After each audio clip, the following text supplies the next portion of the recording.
Good evening, adventurers! Welcome back in the third season of Too Many Hours, where I play games for Commodore 64, and the games I play, they require a lot of time. There are RPGs, computer RPGs, they're games that take several sessions to play, and I would like to say that I still enjoy it even if it's painful at the time. So today it's the next game from SSI. You already see the box of the game. That's my shiny original box. Looks like a new game as I bought it just recently, but it's from 1985.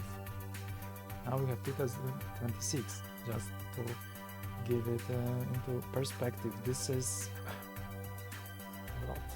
is almost 40 years later. So this game was released for Commodore 64. It was released also for Atari. I think it was XL, and for IBM. I am not certain if it was released for Amiga. I haven't seen that. Most likely, but I am not sure. I will check it, or feel free to leave it in the comments. And then I'm going to play the C64 version. The box is presenting some screenshots from the Apple II version. Is it from Apple II or from some Apple for sure? Not from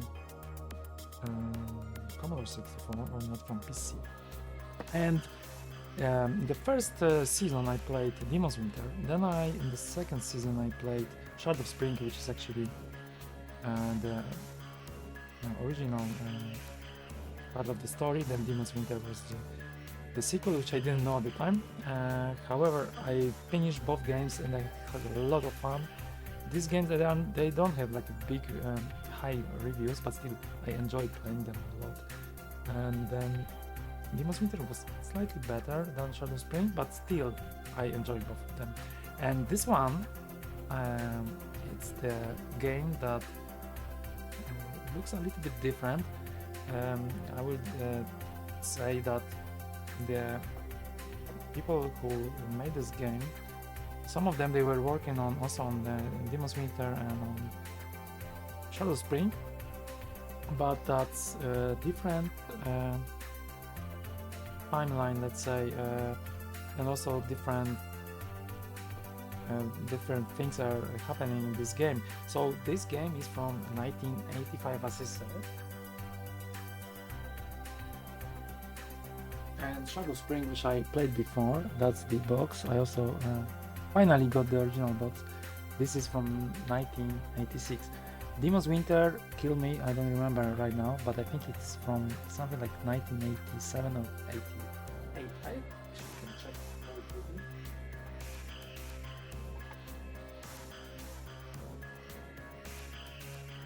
I do not have the original box, so if you have one, please let me know. I just have the printed manual. This is from 1988.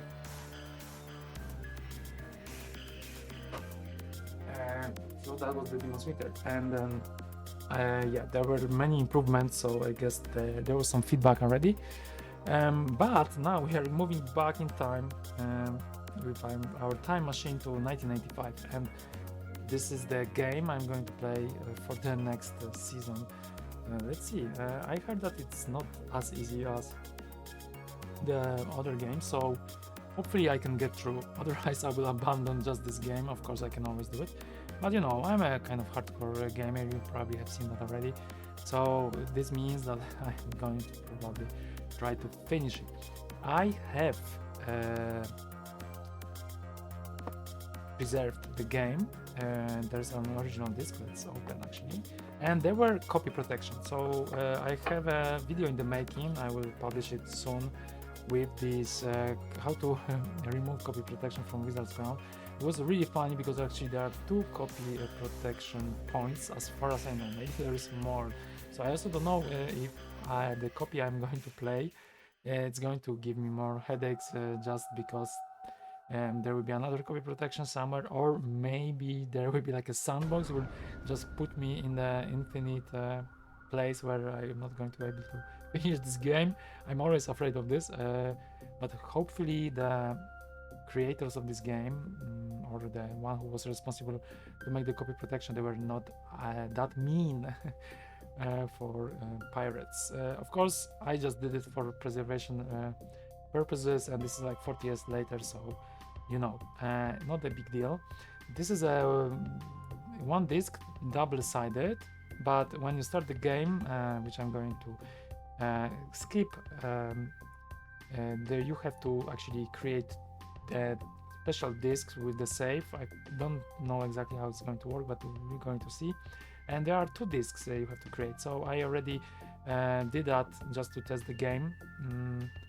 And that was funny because actually the second copy protection pops in when you start the game, so only after creating the discs, not like on the when you're booting the game for the first time. So that was really funny to see, and it took me some time actually to find a second thing. I've seen it because that's written in assembly. I've seen the place when it potentially could be a problem, but I didn't know how it goes there, but yeah, I found it, so corporations removed. So this is the disk, and I have business reply card with this one, and this one I can send it to Mountain View, California, I guess. Strategic Simulations Incorporated. Just a small zoom here. So that's the business replay card. You can put also what game is this card from, and then you have some questions. What computer was used to play this game? And please rate the following aspects of the game. So this is something you're going to fill in the end and send to SSI. No more details needed for now because yeah, we don't know yet.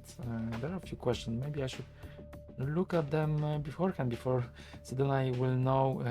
I will give the genuine answer, reply. I mean, this card to SSI. Where did you learn about this game? Please comment on this game. Include games you would like to see in the future. I would like to see more Demons Winter in the future. I really like this game. Okay, cool. Yeah, the disc itself. This is really nice one. Like this is classic kind of Wizards crown written here, 86 here, which makes it actually kind of interesting because on the box it's written 85, and the box is actually quite fun. It's a nice action kind of packed screen, but it's written 85 over here, and I just noticed that right now, and on the disc I see 86, so I guess it doesn't really matter, but it'd be nice to know what is the exact release of this. On the other side, the manual also has this date of 85. That's the manual. So we're going to go through this manual. For PC and for Atari, I've seen that this was in the kind of like a blue, more blue mode. And this one I have for Commodore 64 is, I think it's exclusively for Commodore 64 in the green colors. Looks really beautiful, and the manual I'm going to present on the screen will be a little bit different. It will be actually from PC or the Atari version. And also in this same box I found the catalog. This is Spring 86, so I guess this game came maybe 86, so there are a few things inside, and new games, new conversions, and so on. So yeah, I'm not sure if I should show it maybe in the next episodes. For now maybe it's too much, but there are just briefly I will show you war games, because SSI was doing a lot of war games first of all, then role-playing and science fiction. So we have already few games I bought recently and with boxes: Fantasy, Questron. This one I don't know, Fortress. It looks really cool. And then data discs. In the work, Fantasy. Okay, so this is still in the work, but you can also it's also shown here, so it looks like this is an award winner, but it's in the works. So maybe that's in the works for oh yeah, for ST. That's why. Fantasy ST version coming in April. Okay, and a few other things. Complete list of games from SSI. That's an extensive list already, and we have 1986 and some advertising at the end. Speak Vino. So this all in a very good shape, and the box. I will also show probably the box in the next episodes a little bit. But yeah, this kind of package, if you just buy a game like that, it's a beautiful thing. I really like it. And probably you notice something as I have here on my table. So this is Eternal Dagger. This is a Wizard's Crown adventure. So this is actually a sequel from 1987. At least this is what box says. But now I think I should also check the discs. 87, okay, that matches, and the manual is 87. Well, so this is the game for probably the season number 4. Eternal Dagger. This is sequel. It's really interesting also if this is going to be working similarly or is it completely a different game. Looking at the screenshots, it looks like it's sequel really, and it should be working on the same kind of engine. But yeah, this is for future episodes. So yeah, the box looks really nice, and I really enjoy this art style. Maybe this guy here is a little bit funny, but there are a lot of details here. Like there are some wounds because in this game actually your characters, they can be wounded, and then there are light wounds and the severe, or they are really called critical, stuff like that. Wounds. So you already see that this guy over there is taking some first aid, and then there's more stuff happening here. Look at this beast over there, and this is another one with the sword. Yeah, it's kind of interesting one. I like the color palette and everything. It's cool. So on the back, this box, we can read a perilous quest for a priceless crown. So let's imagine that it's 1985 and you just see this somewhere in the shop and it's just like, okay, let's see if I want to buy this game, right?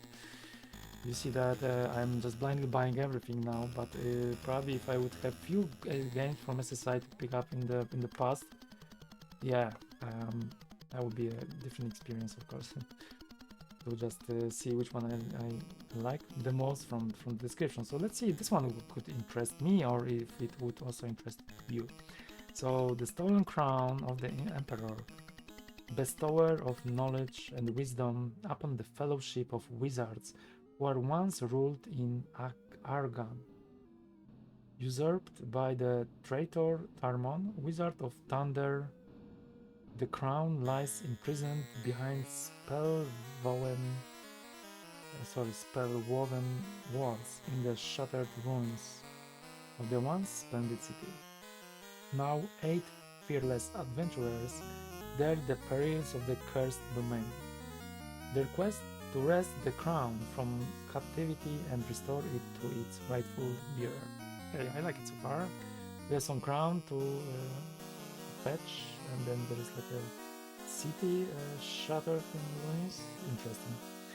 Guide this valiant band on its perilous mission in Wizard's Crown, a multiple character role-playing game. That's interesting. 8 characters. I guess, a lot of time spent in the inventory and party management.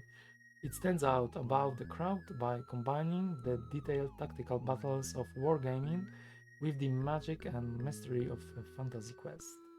8 pre-made characters await your orders, or you can create your own. This is interesting.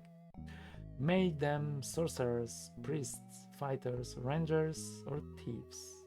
Endow your heroes with strength, dexterity, intelligence, and other personal attributes.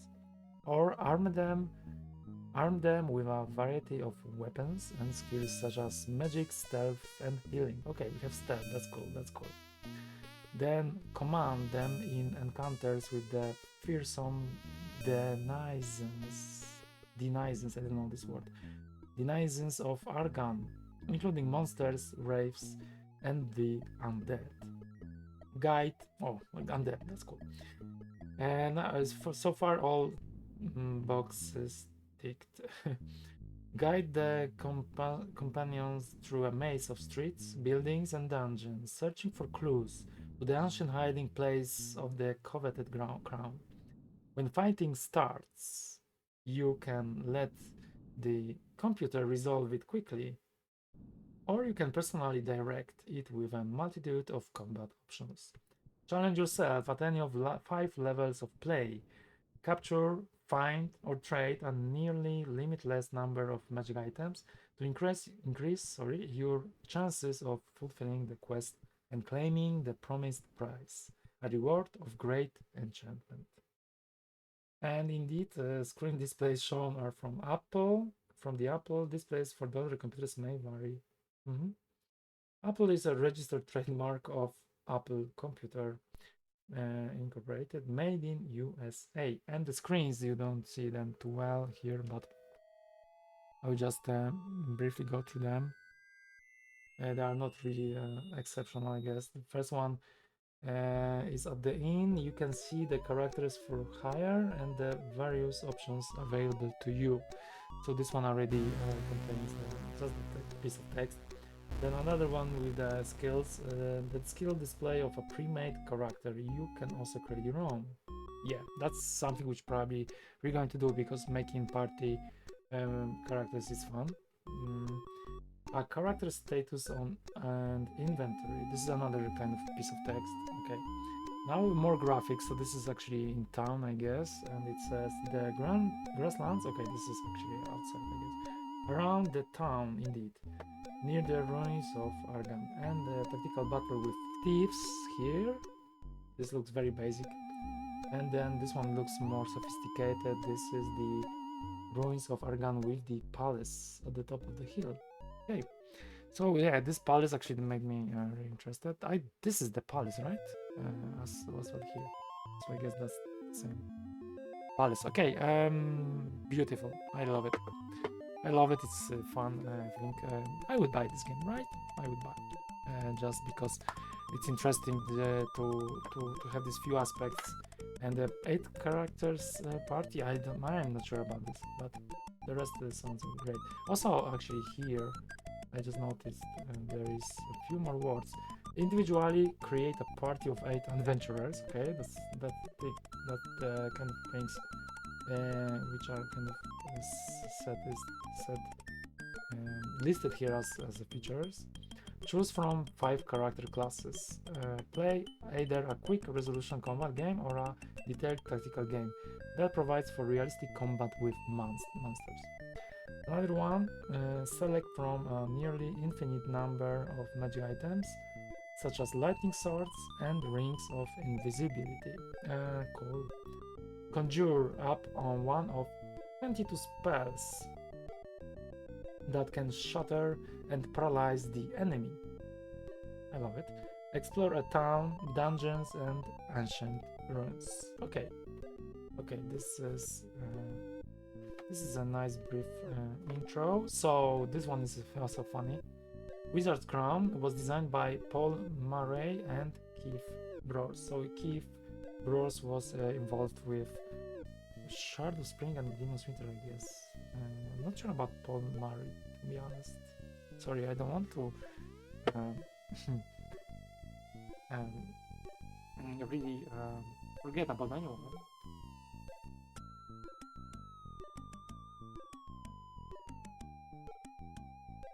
Looking at the Shard of Spring, just briefly. Who was actually doing this? Let's see if I can find this piece of information.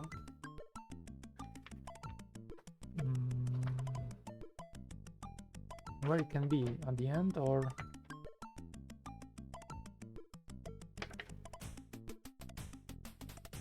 I am not certain. I thought I've seen it somewhere, but looks like... Oh yeah, here credits. Okay, what do we have here?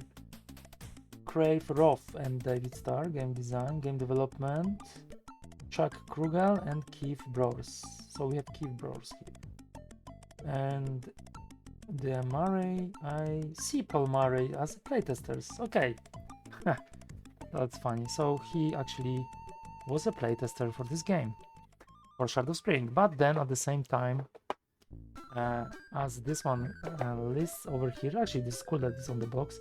This game was designed by Paul Murray and Keith Brors in this order. Paul Murray also designed the Cosmic Balance and Imperium Galactum. Okay, interesting. I never heard about these games. Playing time 50 to 100 hours. Hey, too many hours stream. That's the message. Let's see if it's going to be like that. And then intermediate level, it says over here. Okay. Box cover design illustrations by Louis Susayko and Christopher White. Cool. Probably I should in future do like an episode about the covers, about the artists. Try maybe to group them, and also about the designers of the games. Maybe there's kind of a pattern I could find. Could be an interesting topic. Anyway, that's all for this. 20 minutes in. This is the time I'm also counting as the part of the gameplay, because this is part of the experience, right? And Wizard's Crown. Now I'm going to switch so you can see the other view. And as I said, my manual is a little bit different because it has these green colors, and what you see on the screen is mostly with this blue instead of green. The browns are the same, but it's exactly the same. I just don't have these old versions in the bottom right corner. I just have the normal, and nothing is here in this corner. Yeah, so you see the differences. Not too much. Okay. So table of contents. That's the site. That's the oh yeah, there is no limited warranty here. On the screen you don't see it. I see it in my manual. Somehow I don't know why it's not there, but that's fine. Just wanted to point about this because it says that if you're unable to make a backup copy of your disk, most of our games have some form of copy protection. You may purchase a backup disk from SSI for $10 plus $2 for shipping and handling. California residents add applicable sales tax. Okay, for California there's additional sales tax. Interesting. So the thing is that this game cannot be simply copied. As I said, the copy protection is there. So I wonder how much this game actually costs in 1986 or whatever the year was, for a few years, I guess. I don't think is this actually kind of prices, are they listed in the catalog? Out of curiosity, let's see, because then I could probably put this in the timeline. Yeah, there's of course a price. So for Commodore 64, let's check some fantasy role-playing game. Wizard's Crown, even there's a price for this game here. That's cool. C64K version for Commodore disc, $39.95. So this is $40 in 40 years ago. $40, okay, and it means that if you want to make a copy, or your copy was broken or is defective, then you pay extra $10 and you get a copy and just the disc. Okay, I guess it's kind of fair. Yeah, my only problem with these games is like I wouldn't like to play from the original. I would always love to just to be sure that I'm not going to break the copy. So that's the one of the things I would always consider. However, I guess I was still fine because, to be honest, these discs, 525 inch, they're much better than this 3.5 inch. They are really heavy duty, I would say.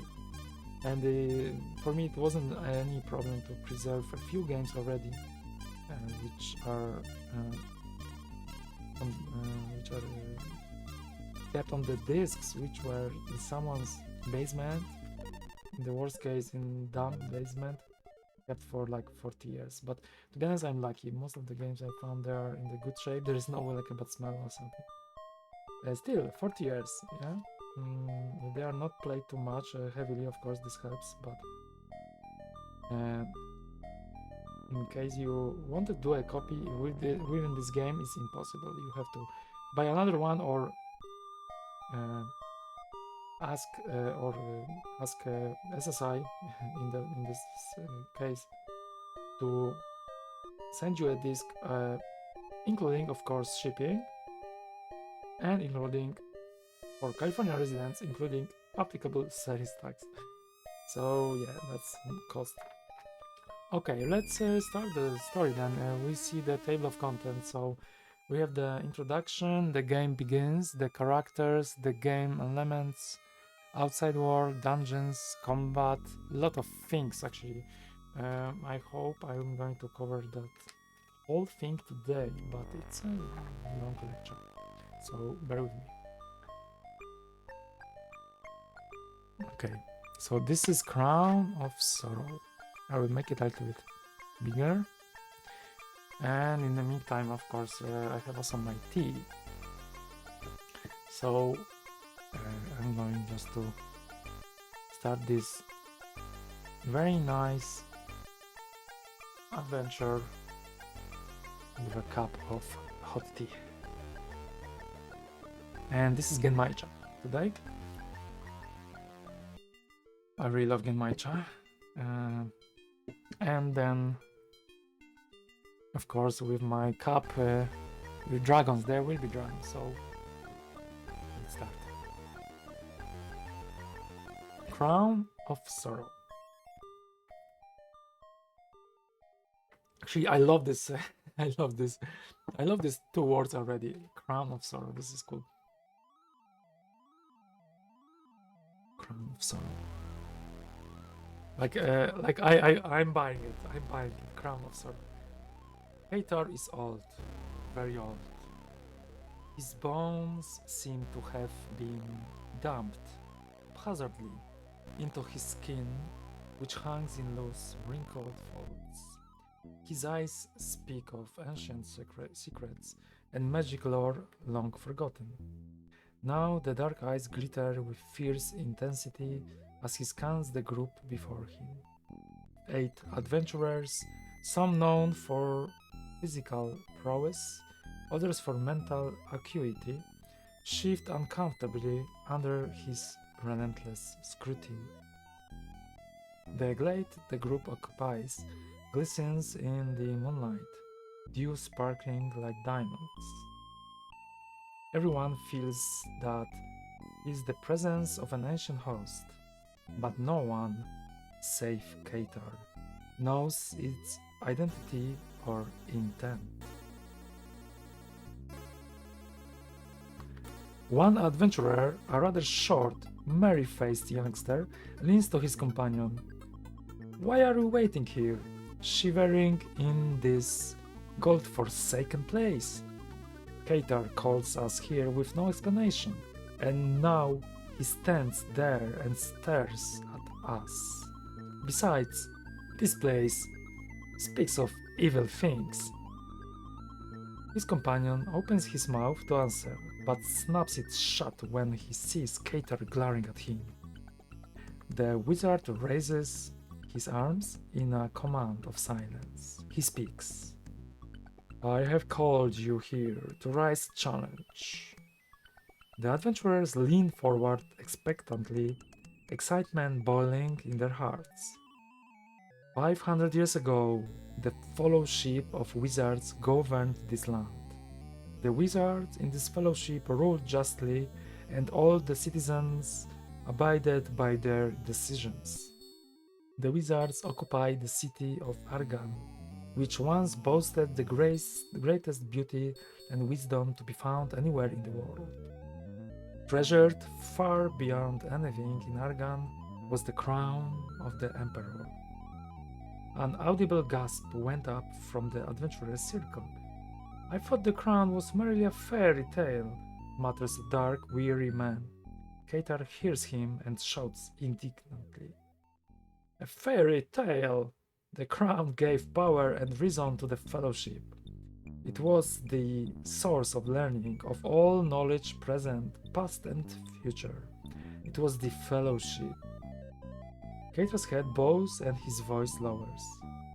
The right to wear the crown was shared by all in the fellowship. Each wizard wore the great crown until the constellation Atarius shifted in the sky, and then he passed it on to his brother. The words of the crown were spoken by the reigning wizard to the fellowship. Thus we all received its wisdom and power. Then, on a wretched, cursed night, the most horrifying of all possible events happened.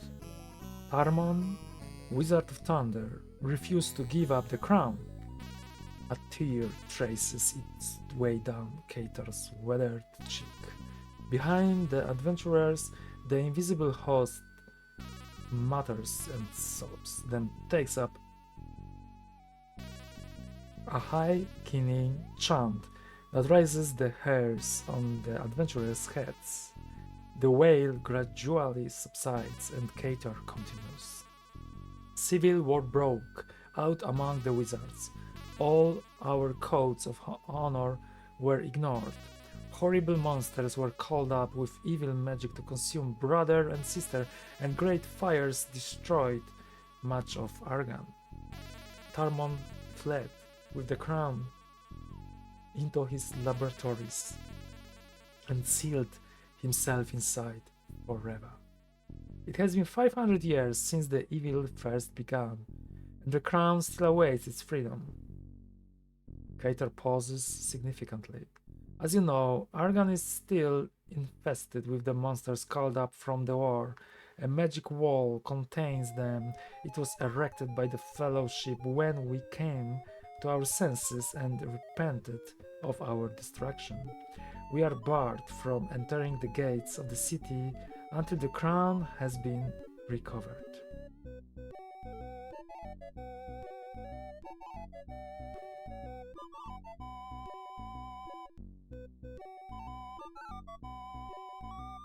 The invisible host moves forward, completely encircling the enthralled adventurers. Katar seems to swell in size and power, his rich voice resonating in the glade. This, then, is the challenge. You have been called to find the crown of the Emperor. Your path will be filled with unspeakable terrors, and my own magic prevents me or any wizard from helping you. Few will return to the gates of Argan. Those that return with the crown will receive a reward of great enchantment. You will rival the heroes of old with your strength and speed. However, you must return quickly. The more swiftly you accomplish your mission, the greater the reward. I am impatient for the crown. The adventurers look at each other grimly. So like actually another side.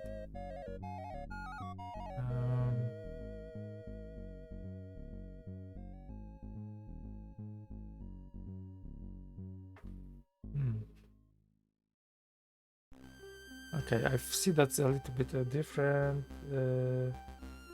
Yeah, this is different copy because I see that I already have this on page 2, but here it's still on page 1. Okay, cool. So let's continue.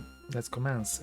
The adventurers look at each other grimly, but each sees excitement and a certain eagerness in the other's eyes.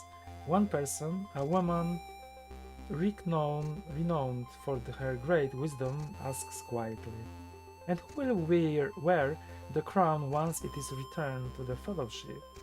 Will it not simply restart the Evil War? Of course, this kind of question anyone can ask, a very good one. Cater answers, I will wear the crown. I have been appointed by the Fellowship of Wizards to bear responsibility for the crown. Should I fail, I will be condemned to that peculiar and eternal hell of wizards. He shudders visibly, then asks simply, who will go? In answer, all 8 companions stand. You brave, go. Then, and search for this, the crown of the Emperor. Yeah, this is kind of a question which, yeah, I don't know if I can trust this wizard, to be honest. That was a very good question of this woman.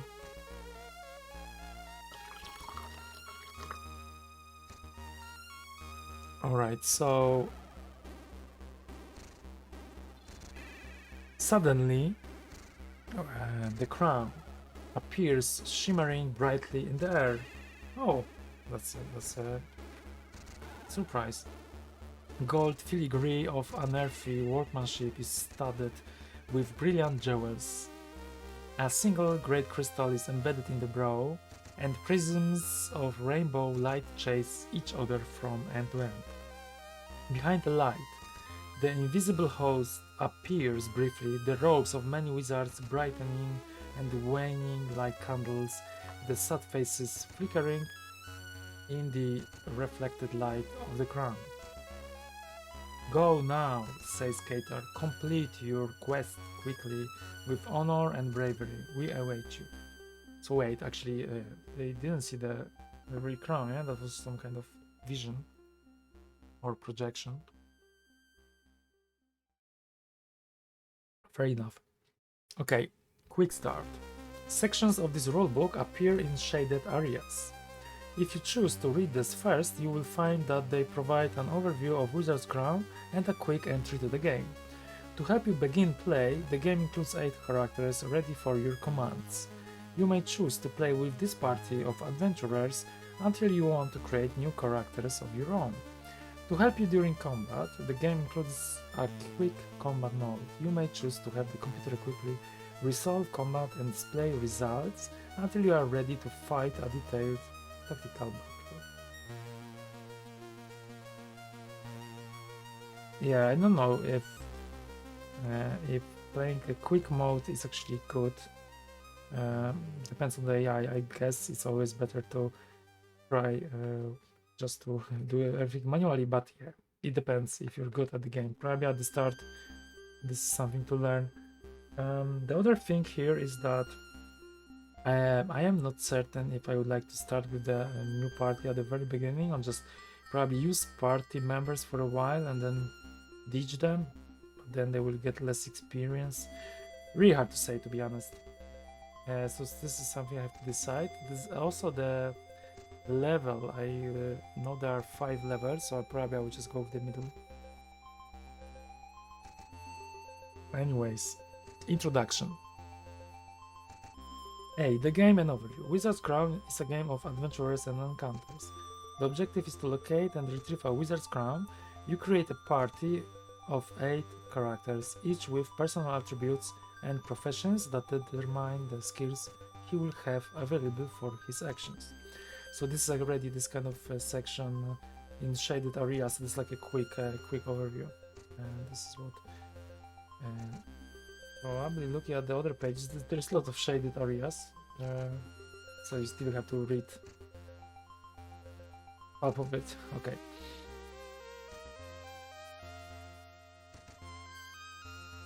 The adventurers travel, setting out from the inn, following clues and searching through a town and ruins. There are opportunities to enter buildings and other places in which dangerous and delightful events take place. Be aware that monsters may appear almost anywhere. When they do, you may fight a detailed tactical battle, or if you prefer, you may choose to fight quick combat in which the computer resolves the entire battle in a few seconds. After a battle, the characters take loot from the monsters, equipment, sometimes magical, to be used or sold later on. From their adventurers, the characters acquire experience which they then use to increase their skills. So it's cool that you can sell stuff, because in Shadow Spring that was not possible. While in battle, a character may receive injuries that weaken him for future battles. By returning your party to the inn, you make it possible to give a wounded character rest and recuperation before you send the party off on further adventures. Okay, cool. This is clear.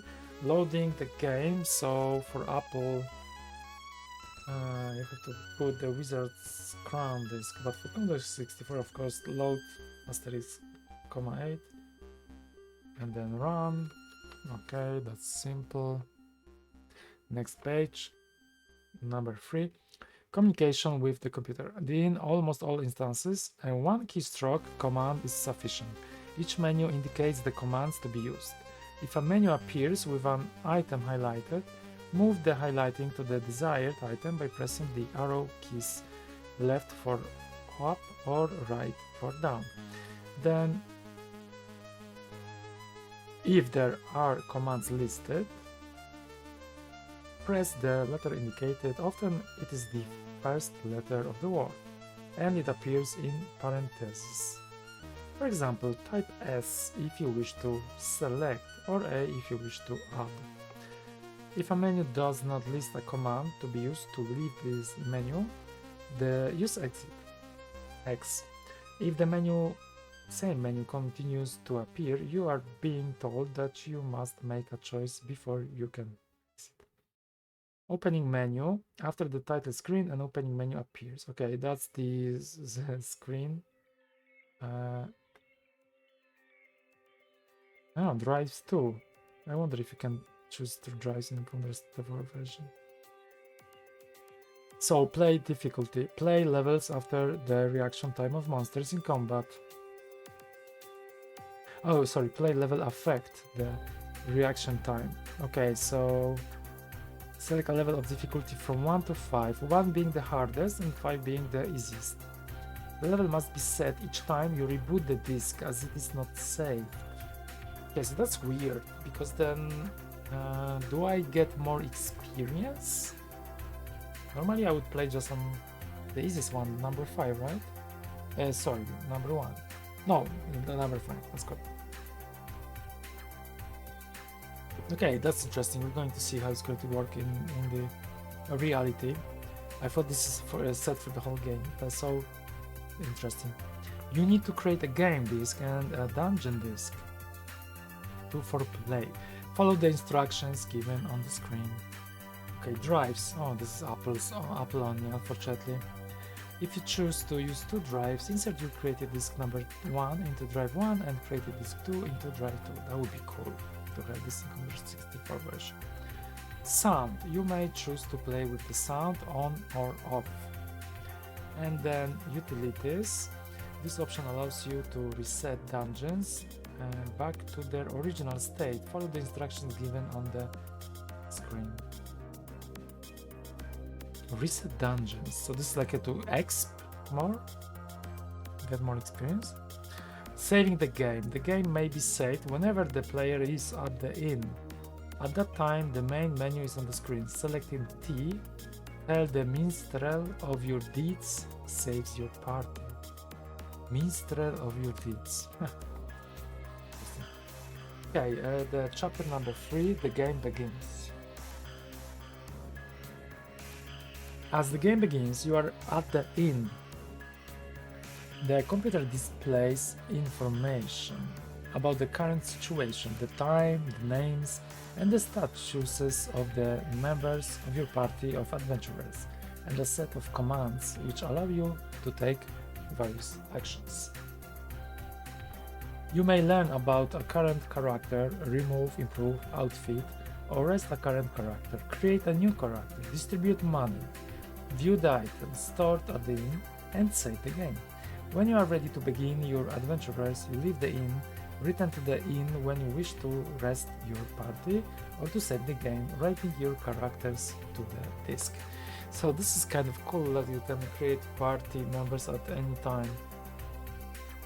I never seen that before, because that was also always going to the inn, and I think choosing from the one you had, not to completely creating your own. So I wonder how it would work in the middle of the game. And you have to put experience. Yeah, this is actually kind of open idea. I really like it. Maybe then it's worth to reset the dungeons as it is the manual suggests. Okay, this page contains a lot of information. At the inn, so this is some example: current party members, ID of the member, name, okay, and it shows that it's hired. So at the upper right hand corner of the screen, the year, day and time of day are indicated. 10:0 down at the start, indicating the 10th year of the reign of Ancus. At the right hand middle of the screen, the time delay after messages is indicated. 5 at the start. Okay, so this is for messages.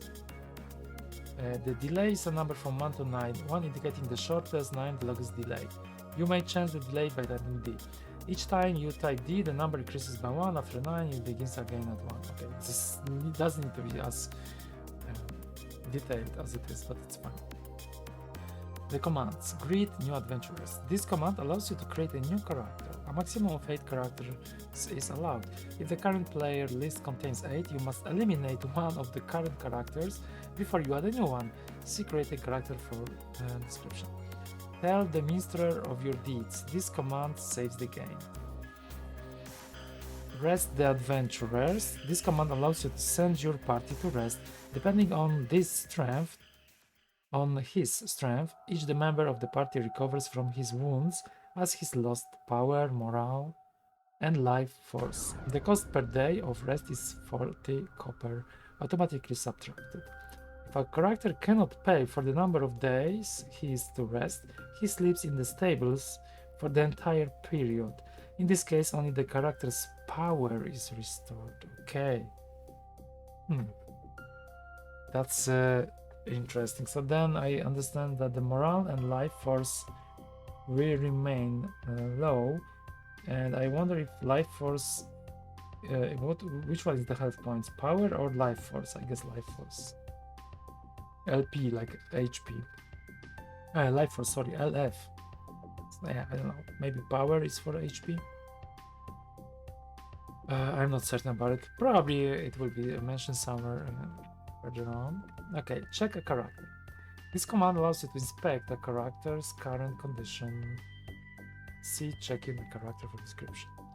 I is for improve a character. This command allows you to improve a character by spending experience on attributes, skills, power, and karma. This is nice because you can really guide your character. I like this idea. More than some randomly added points here and there. I wonder if this is like this, but I guess it is. Have a character quit the party. This command allows you to remove a character. He is permanently lost unless you reboot without having saved the game, of course.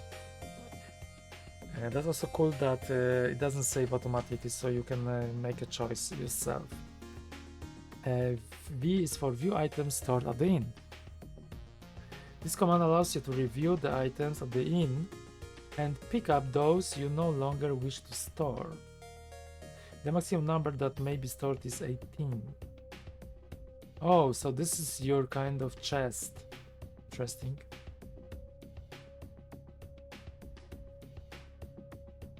Okay, outfit a character. This command allows you to choose a new icon to represent the character and to rename your character. Oh, this is really fun. Okay, move money around. This command allows you to distribute money. You may choose to divide it among all of the characters or give it all to one. Yeah, it would be nice if this could be just solved. Why to bother with money? It should be like a shared money, I guess.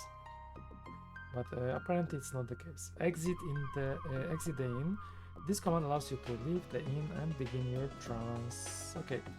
B. Exiting the inn. So after you exit the inn, the computer asks, have all characters leave the inn? Yes or no? If you answer no, for no, you are asked to select those characters which are to leave. Okay. After the departing characters are chosen, the computer displays the current party member list with the statuses, now reflecting whether the character is traveling. After the departing characters are chosen, the computer displays. Okay. The computer asks which character will be on point.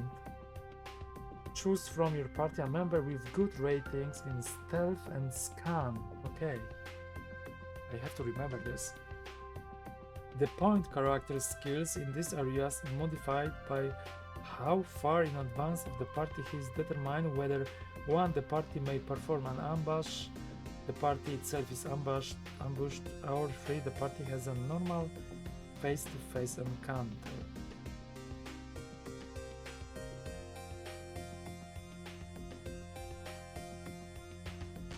So ambush, the party itself ambushed, and has normal face-to-face encounter.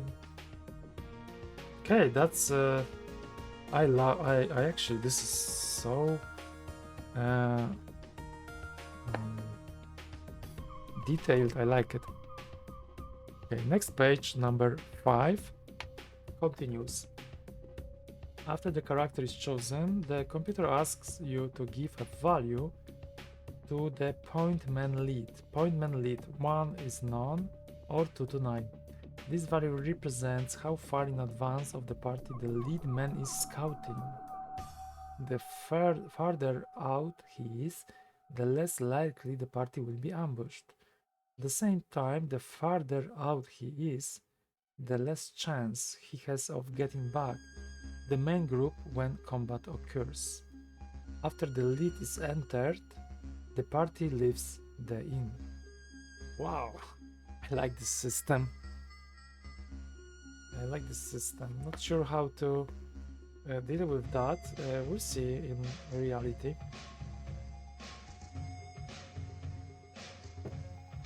Creating a new character. You may be eager to begin your adventures before mastering the reasoning required to create new characters. You may do so by using the current party members already at the inn. The authors of Wizard's Crown created these characters to help you become familiar with personal attributes, professions, and skills. As soon as you can create your own characters so that you may enjoy the full range of capabilities of the game. If you choose to play with the party included in the game, press the letter C to check the current party members. C checking a character. For an explanation of the information on the screen, as soon as you feel ready to set out, exit the inn by pressing X and the first map will appear. You may create 1 or more new characters for your party to a maximum of 8. You must distribute points among the personal attributes strength, dexterity, intelligence, life, and experience. Then select 1 or more professions from those available to you as a result of the intelligence you have given the character. Your choice of professions determines the skills of the character, his personal attributes influence the rating of the skill abilities given to him when he is created. Okay, your choice of professions determines the skills of the character. Indeed, his personal attributes influence his personal attributes influence the ratings of the skill abilities given to him when he is created. His skill abilities will change later according to his experiences. This is super interesting. To create a new... I'm already soaked in this game. To create a new character when you already have the maximum number 8 of members of your party, press H. You will be asked to select the characters who is to depart and then to confirm your choice. Then you will be returned to the inn. The departed character is gone permanently. Now press G to allow you to create a new character. The appendix includes an example of the steps required to create a new character. This should help you to understand how to assign values to the attributes of the characters and what the effects these values have on his skills and the weapons available to him. Enter the commands when you are instructed to do so and see how your character develops. Okay, so where is this appendix? I think this will be very important indeed. Okay, there is on page 24. Okay, this is extensive list indeed. I'm not sure if I'm going to go through everything today. It's a lot. But it's good to get familiar once and then go back to this, of course, as much as you have to. And even more. Trust me, there are games from 80s. You have to. This is the way. The personal attributes display will here, and you must distribute the available points. Note, all of the points must be used. For example, points left 0 before you are allowed to exit. Personal attributes display will appear, and you must distribute the available points. All the points must be used. Okay, must be used. Okay, at least it forces you. And there's strength, dexterity, intelligence, life experience. Okay, so you just put points into these brackets. The minimum values are strength 5, dexterity 5, intelligence 5, life 25, and experience 20. Okay, so experience indeed. These points you can then use to skills as far as I remember. I tried to play this game, just when I was testing the copy protection, of course, being removed. Points are purchased in the following ratios: strength 1:1, dexterity 1:1, intelligence 1:1, life 5:1, and experience 4:1. Okay, this is kind of more complex. Examples: highlight dexterity by pressing right to move the highlight down.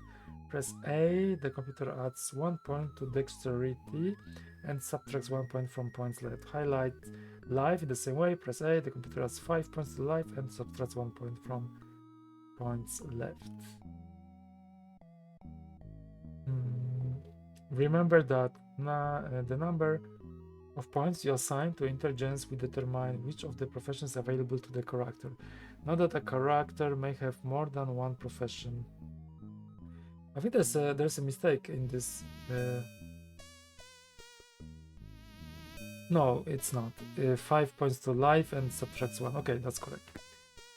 Okay, of course this is not a mistake. I was just reading the other way around. Okay, the cost of each profession is indicated in the table. So sorcerer, okay, so it depends on the class indeed. Intelligence 11, priest 7, fighter 5, ranger 3, thief 3. After all of your points are spent, exit the profession cost list will be displayed. Exit and the profession cost list will be displayed. The number of intelligence points that you choose will determine which of the professions are available to the character. Only those will appear on the screen. Okay, so this is also kind of locked per profession. Makes sense. After you select the profession, the skills list will be displayed. Only those skills available to the character's profession will appear. After you view the skills list, you will see the list of all of the weapons which the character has the strength and skill to use.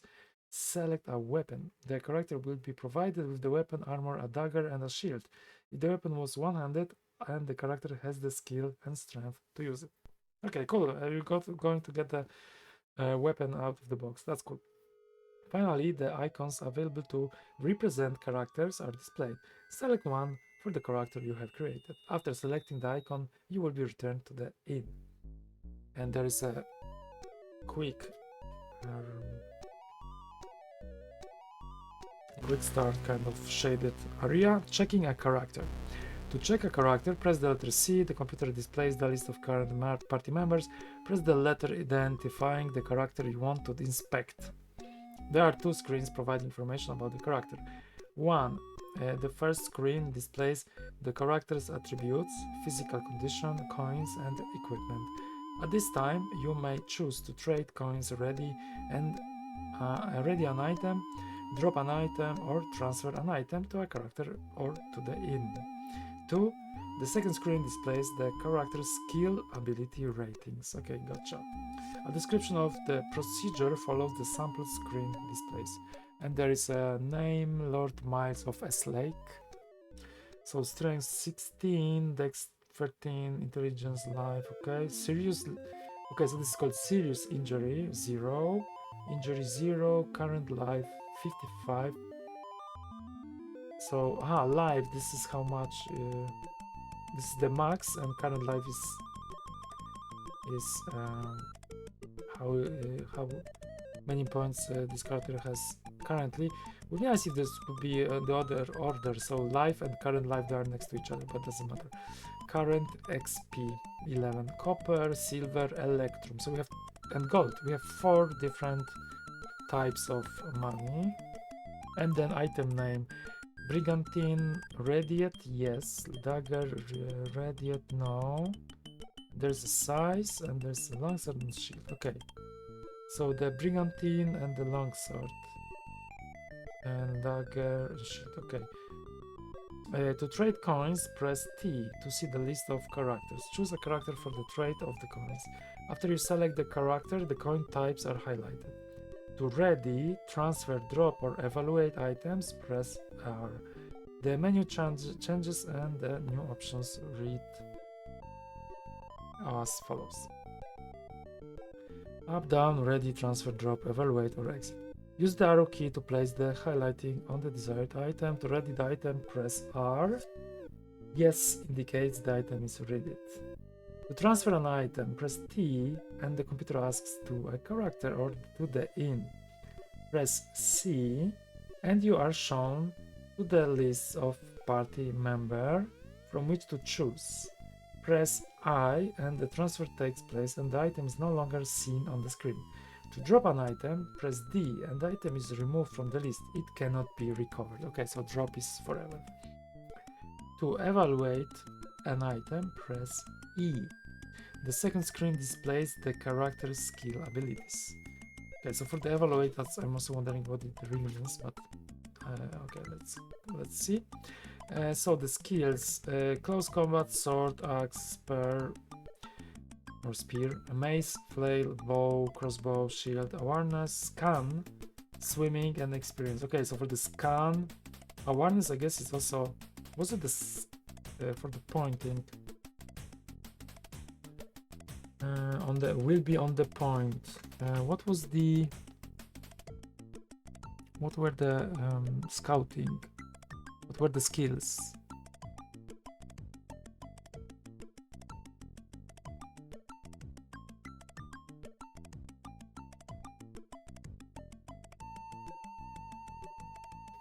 Where was it written? I cannot find it anymore.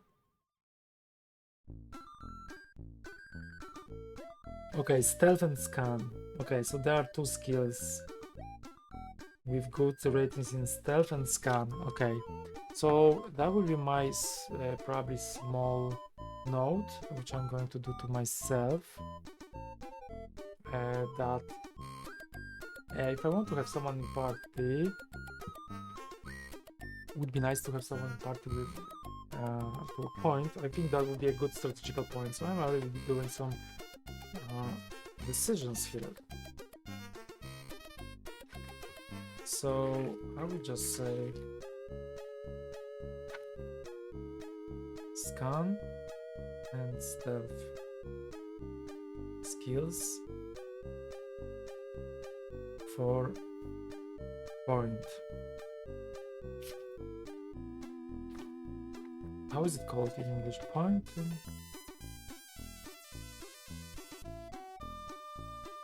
Will be on point or on point. On point. Okay. On the post, I would say, but on point, this is kind of different, of course, because it goes. This is like used indeed to scout. For scouting.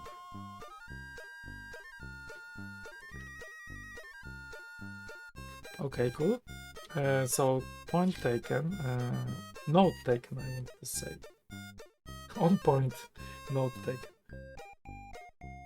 That was page 6. When you continue, the list of current party members reappears. After the check is completed, exit by pressing the letter X. So I see this on the skill list scan only. I don't know if awareness. That maybe will be a side note to myself. What about awareness? Awareness, because if this is scan and skill, why the awareness is not the one? It sounds like it could be also involved, but maybe it's not. Okay, page 7. Page 7 out of 27 pages. Wow, this is a lot. This is a lot. I think I will need a break at some point. So,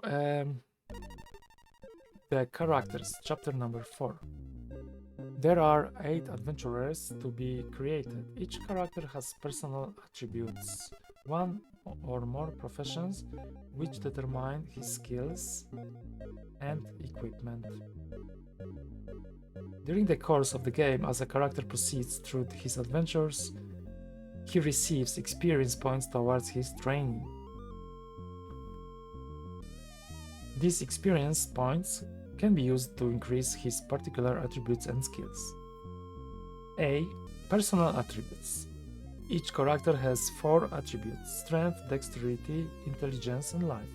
Each character also has experience from his prior training. A starting character has the minimum attribute values at 25 points with which to increase those attributes. The number of strength, dexterity, and life points given to a character affect how well he does in a fight. And strength determines the available weapons, the permissible weight of armor, the ability to force locks, and the rate of recovery from wounds. Note, the designers suggest the starting strength should not be higher than required for use of the desired weapon or armor. But what is the desired weapon or armor? I don't have a clue, but probably it's more about it in the appendix. Dexterity determines the starting value for many skills. It also indicates how often the character may act. For example, Dex 20 acts twice as often as Dex 10. Intelligence determines the available professions for the character.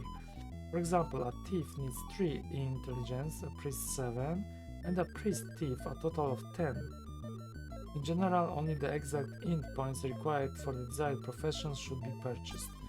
However, since intelligence does influence other factors, it might be worth purchasing more sometimes. Life.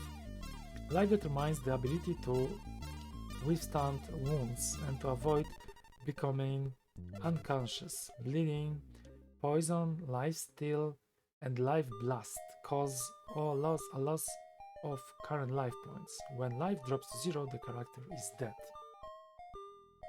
Experience represents the training and skill of the character. In the game, a character earns experience points which may be spent to increase his attributes, skills, power, and karma. A new character begins with experience reflecting his background. Okay, so there is something about power and karma. Okay. Professions. There are 5 professions from which to choose: ranger, fighter, priest, thief, and sorcerer.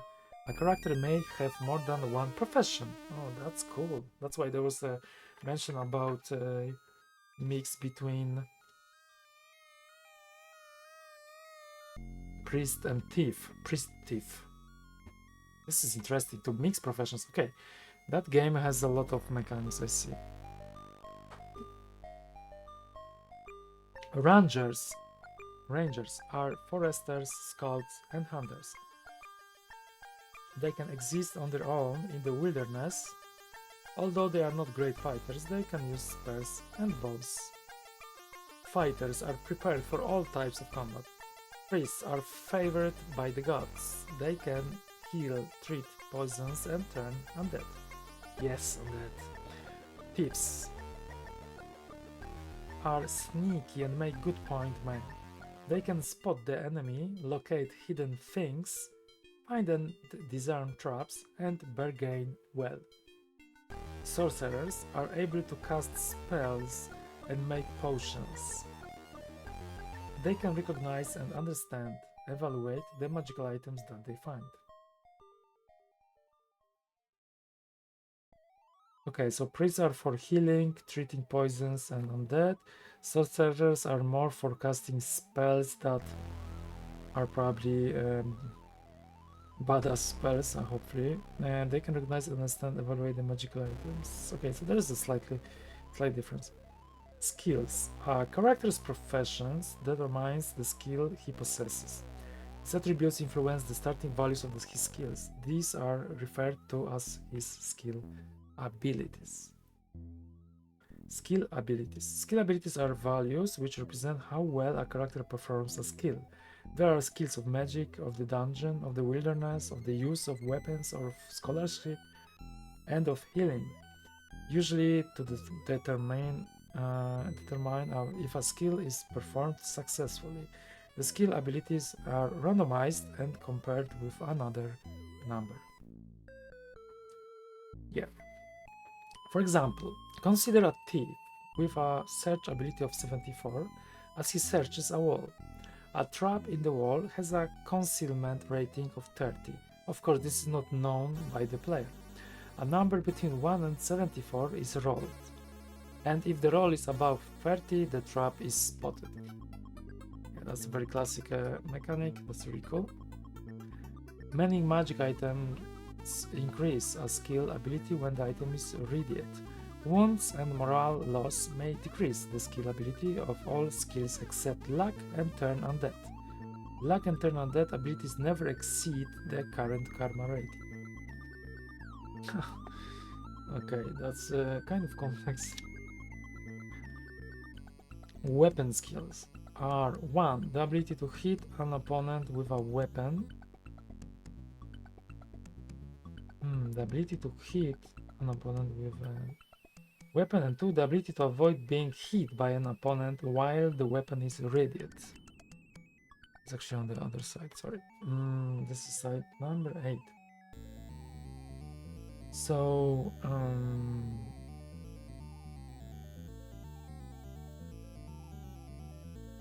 okay.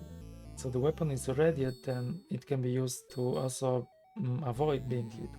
Each weapon skill gives the character the ability to use that class of weapons. For example, bow skill determines the ability with both the short bow and the long bow. See weapons chart. Weapon skills are close combat, unarmed and dagger, sword, axe, spear, mace, flail, bow, and crossbow. Shield. The ability to shield bash to avoid being hit and to block an attack that would have succeeded. Combat awareness. Okay, so awareness is probably for the combat. Okay. The ability to sense others nearby and the direction from which an attack came. But yeah, this looks like indeed I'm answering the question for having someone on the point, only scan and stealth, probably because this awareness is for combat awareness, so this is not something outside of the combat. Scan, the ability to spot an enemy who is hidden or sneaking. Swimming, the ability to move through liquid without stopping or inhaling water. Inhaling water. That's deep. Stealth, the ability to avoid being seen by the enemy. Hunt, the ability to live off the wilderness, not used in this game. Wait, the ability to live off the wilderness, not used in this game. I don't understand. Not used in this game. Hunt, not used in this game. So if it's not used in this game, then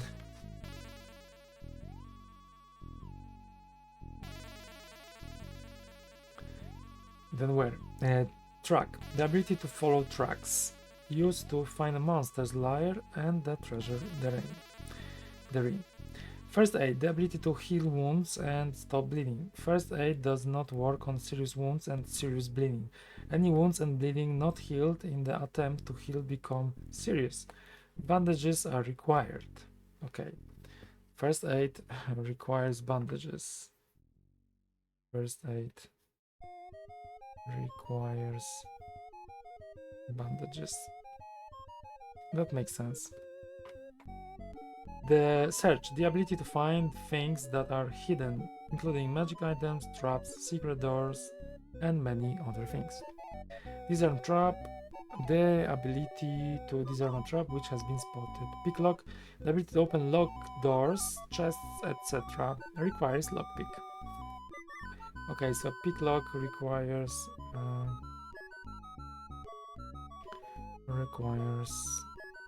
picklock, lockpick. Picklock, lockpick. That's funny. Haggle, the ability to get the best possible price for something being sold. When an item is sold by a character in the party, your best haggler determines the price you get for it. That's cool. Treat poison, the ability to stop the continuing effect of a poison.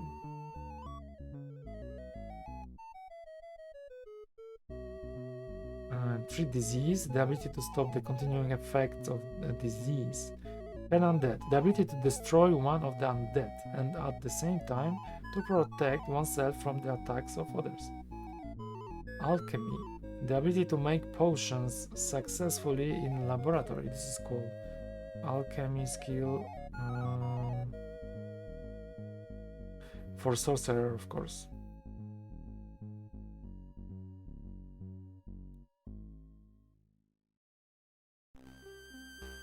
Okay, and then luck, the ability to prevent harm other than magic to the character. Represents the goodwill of the gods. Read ancient, the ability to understand ancient writings. Evaluate magic, the ability to determine whether an item is magical and in what way. Magical items do not function until they have been evaluated. A sorcerer who has failed to evaluate an item must improve his ability before trying again to identify that item. Your character will, with the best evaluate magic ability, will attempt to evaluate all items found as loot after combat before anyone views them. So this part I don't like, because I like, what I really loved in Shadow Spring is that you didn't know what the item does, but you were still able to try it on enemy or on your party member and just trying to learn what it does. And I think that was really funny, explorative bit. It's something I want to do also in the game I'm working on in level. So yeah, this one I don't think this is good idea, to be honest. I mean, kind of, yeah. But yeah, you have to evaluate. You have to work on this skill, which wouldn't be that useful, of course, if you just can use the weapon stuff and things like this. But it still would be useful because if you don't know what it does, you don't need to check it. You can check like, oh, this does X or Y, and then oh, I don't need this because it's a trash, so I will just drop it. So it's still this would be kind of useful skill to have. But anyway, it is what it is. Cast spell, the ability to cast a spell successfully. Interesting. And then moral lost. This is not a skill, but it will be displayed on this skill page if greater than 0. It is detrimental to the character because it subtracts from any skill the character attempts to perform. Sleeping in the inn will reduce it slowly, and a visit to a tavern can eliminate all moral loss. And this moral thingy, this moral loss, this is great. I was actually thinking also about my RPG I'm working on, about how to make this kind of morale, and I think that could be a cool idea indeed, to use this kind of system, because I was thinking the characters, they can just walk during the day and night forever. I have to stop this madness somehow. So in Shadow Spring or in Wizards of Wizards Crown, in Demon's Winter, you will be just forced to go to sleep after I think like more than one a day. But I like that you can still try to go further and push your party, but their morale just go down. So I think this is a really strong part. I'm not sure how it's going to work in the reality in this game, but yeah, let's see. So many pages to go, and I'm even not in the middle of this, but yeah, let's see. This is page number 9 out of 27. So there's a list of skills, then it also shows, it's like a full table which shows which skill, which class has it. So class indicates which profession possesses the skill: fighter, ranger, thief, priest, sorcerer. Okay, I gotcha. So for example, search is something which thief only has. Okay, so you actually have to mix everything in your team, but you can also have few classes, right? Yeah, per person.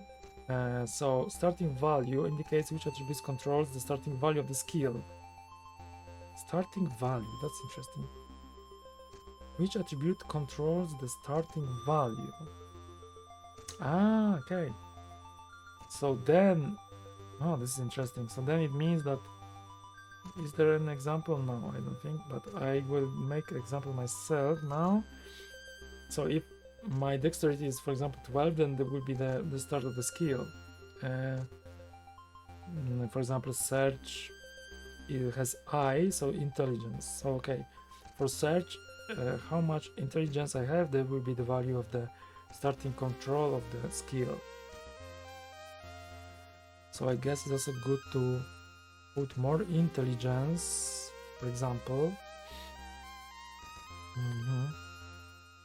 Put more int for person that will have, for example, search skill. See page 9 with starting skills. Starting skill, starting value. Okay, so I'm preparing for party creation. It's going to take forever for this game, I see. Oof. EP indicates the amount of experience required to improve the skill. Okay, so this is how the table works. Okay. Gain. Each time you improve a skill through experience, the skill increases a random amount. At first, the skill will increase 1 to 8 points. When the skill ability reaches 100, the skill will only increase 1 to 4 points.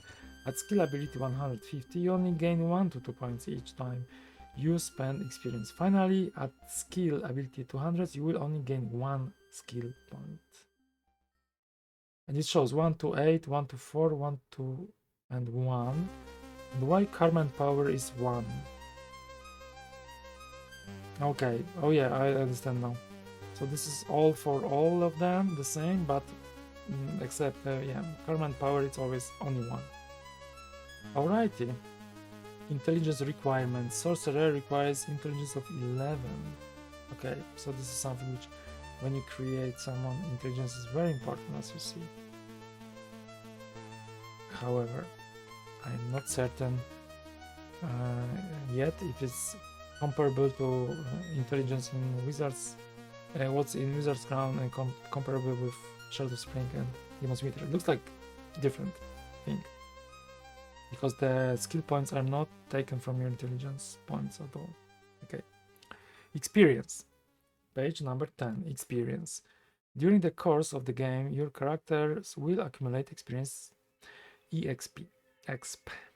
This experience may be expended to improve the characters by increasing their skill, characteristics, karma, and or power. To spend the experience, you must be in the inn. Type I for improve a character and choose which character is to be improved. A display will appear showing the values of character skills, karma, and power. If the character does not have sufficient experience available to improve a given ability, the ability will not appear on the list. For example, a priest has 5 experience and is about to be improved. A list would show the priest's current first aid, treat poison, treat disease. Let's see. For example, looking at the table from the previous page, 5 points, 3 poison, for example. Where's the poison? It'd be nice if it could be in a kind of order of alphabetical order. 3 poison I see, priest, intelligence, 4 points, EP. Okay, so that's why it appears. It would not, however, list luck since this requires 6 XP. Luck. Indeed, is 6. Okay, if the screen merely flickers when you order the improvement of a given character, it means the character has insufficient experience to improve anything. Yeah, this is what I've seen when I tested the game. I thought this is kind of like a bug or something. Why it flickers? It could just show you something. This is so silly, actually. But that's fine. I'm not laughing. Sorry. I'm just thinking like one nice text, a piece of text would just make wonders sometimes from user experience perspective. But yeah, it's explained in the manual, so that's clear.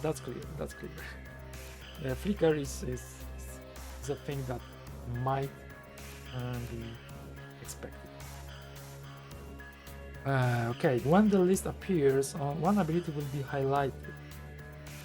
Use the arrow keys to move the cursor over the ability you wish to improve, and type S. If you have 100 points, experience may improve your strength, dex, or life when you follow the instructions at the bottom of the screen.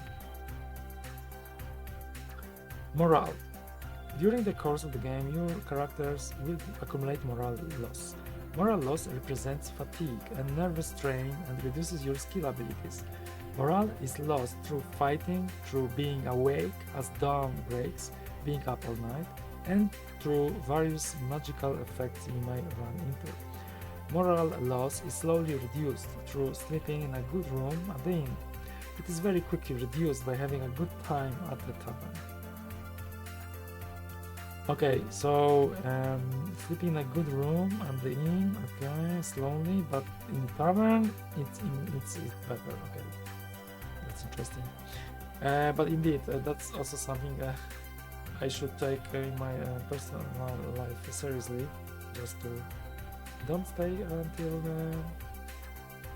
dawn breaks, don't being up all the night, so also my morale should go up.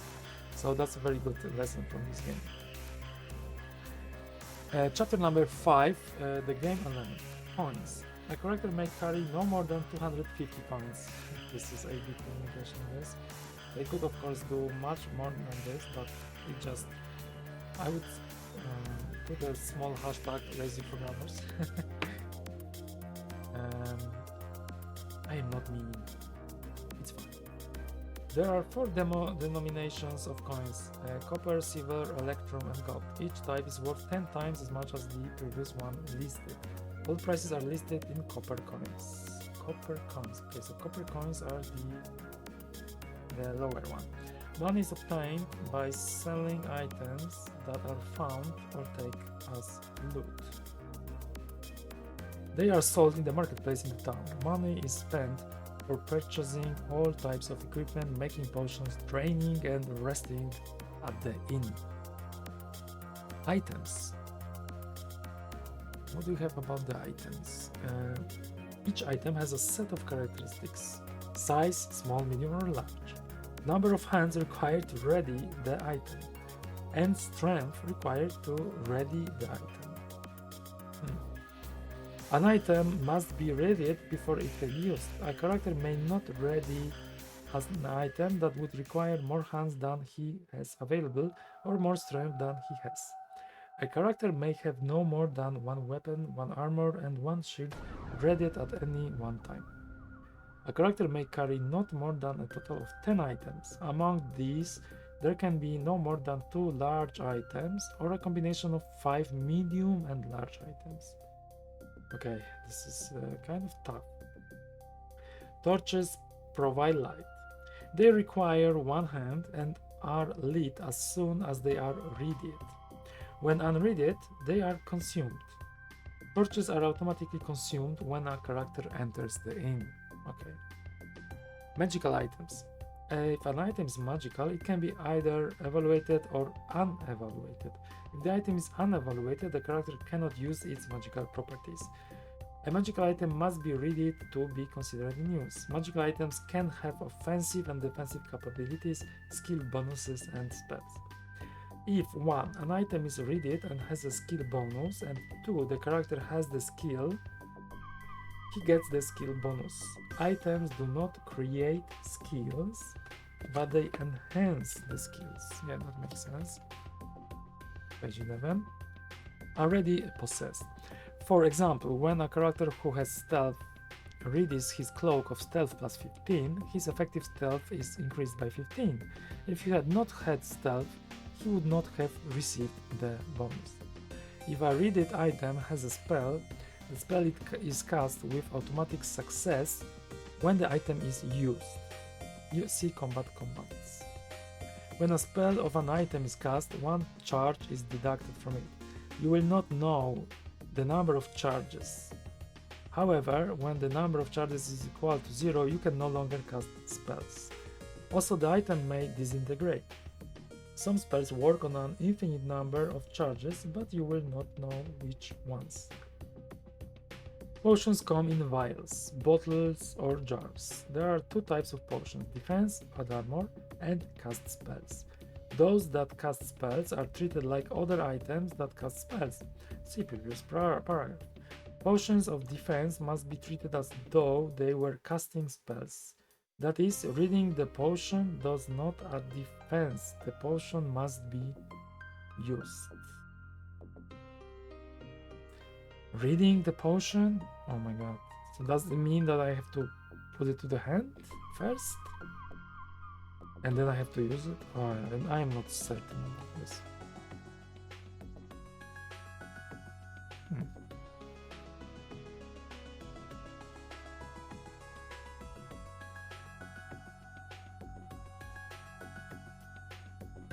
Previous chapter. Okay, I don't know. I'm going to find it. Wounds. Wounds have 2 effects: injury and bleeding. Injury represents the pain of the victim and the damage to his full effectiveness. Injuries of themselves can cause unconsciousness, but not death. Bleeding represents uncontrolled loss of blood. Bleeding reduces a character's life. When life is 0, the character is dead. Wounds do not always cause bleeding. Okay, so then I have to check it down in containers. There are 2 levels of both injury and bleeding: normal and serious. Normal injury is referred to as injury, normal bleeding as bleeding. This is kind of funny, right? As expected, serious injury and bleeding are harder to heal.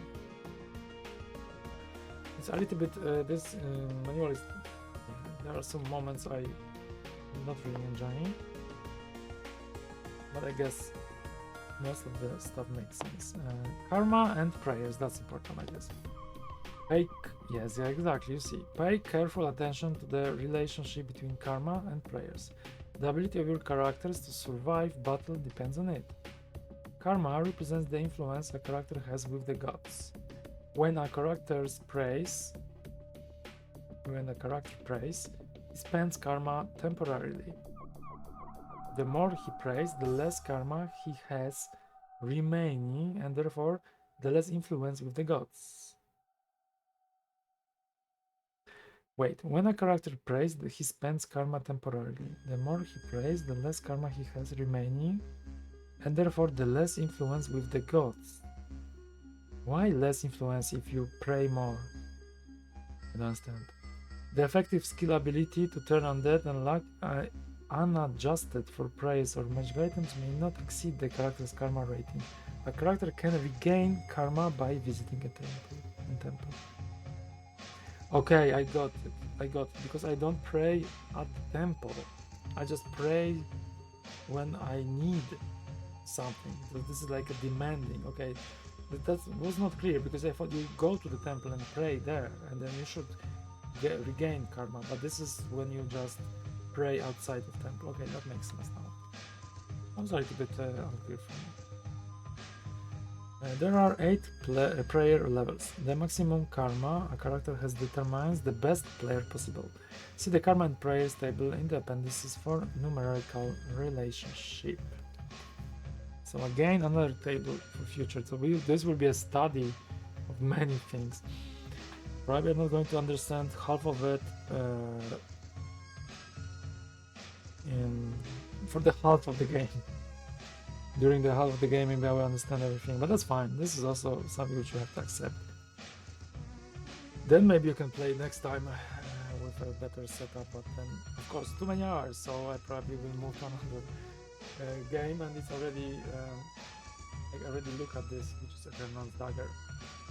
So, let's continue. Prayer levels. Stop normal bleeding. Removes all normal bleeding. Heal normal injuries, removes all normal injuries and normal bleeding. Oh my god. This is already complex, but probably it's easy, but I have to get used to. Bless. Increases luck of entire party by 40 during a battle. 40, that's also, I don't know what it means. Stop serious bleeding, removes all serious bleeding and all normal bleeding. Heal all injury. Removes all injury, normal and serious, and all bleeding, normal and serious. Create food and water. Creates food and water, no effect in this game. I don't understand, no effect in this game. Okay, that's another thing. Hunt and create food and water. No effect in this game. And this is page 11. Page 11. And hunt, that was within the skills. Page 8. Okay, these two things, I wonder what does it mean not used in this game. Why are we bothering with this then? Is it like a fix because they didn't fix it in the code? Looks like. That was the Shadow Spring for Commodore 64, because for other platforms, for DOS for example, poisoning really happens, and in Commodore 64 version you cannot be poisoned, but there is still a spell. However, the manual doesn't tell anything about it, so I guess that's kind of a bug of the version 1.0, I guess, the one I have. Maybe all the versions for Commodore 64 they have that issue. Here in for Wizard's Crown, this is actually at least mentioned that the spell you're going to read about is not, there's no effect in this game. That's funny. I'm going to try it anyway.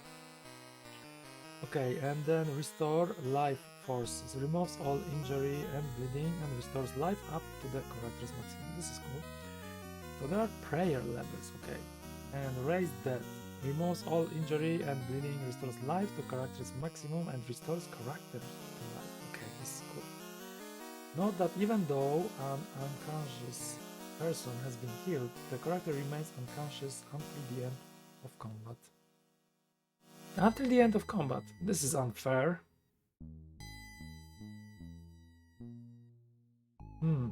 This is unfair.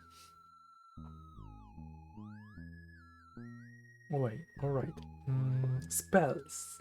Spells are cast in dungeons or combat, but especially during combat. A sorcerer knows all the spells at the start, but may not be able to cast them successfully. Okay. Spells have a difficulty level and a power cost. In combat, spells are cast with the C command. See the command menu. The computer displays the list of spells for which the sorcerer has enough power.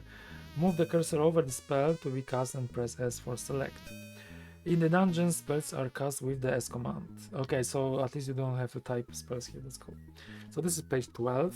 I'm almost in the middle of the manual.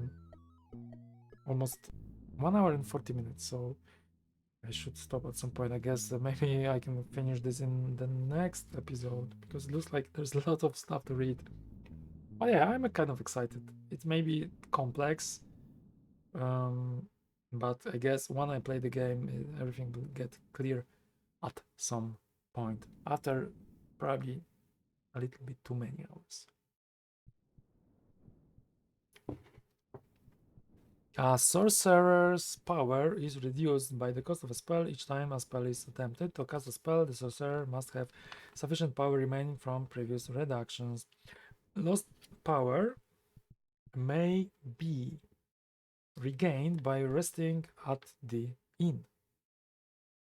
Maximum power is increased by experience. 1 power costs 3 experience points. Okay, so you can change experience. I don't know if I would do that. But yeah, we'll see. But this is interesting. I'm going to put a note. Lost power may be regained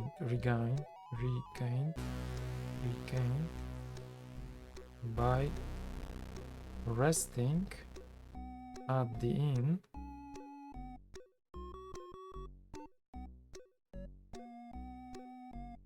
I don't understand this actually. Max power is increased by experience. 1 power costs 3 exp. But what does it mean, that I'm losing this experience? Maybe that's something unavoidable. I have to. Okay, that's weird. We'll see. So that's a question mark. Yeah, this is kind of notes I do, so then when I play the game, it will make it clearer, because I already put some mark on it, so then I can relate and I see, okay, now I understand that this game works like this or that. A sorcerer's ability to cast a spell is affected by the difficulty level of the spell.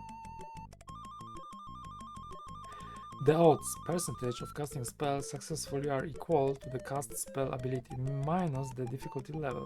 For example, if a sorcerer with a spell cast ability of 90 tries to cast a lightning bolt, difficulty level 60, he has a 30% chance of casting the spell. Spells. Okay, now interesting bits. This is when the meat starts. Let's see. Counter magic halves enemy spell cast ability for 1 battle. Foxfire provides light for 1 battle or until exiting the dungeon. Nice. So even in the battle, I guess you have to use this. That's cool. Magic bolt hits the target with a magical bolt, which acts as a short bow arrow.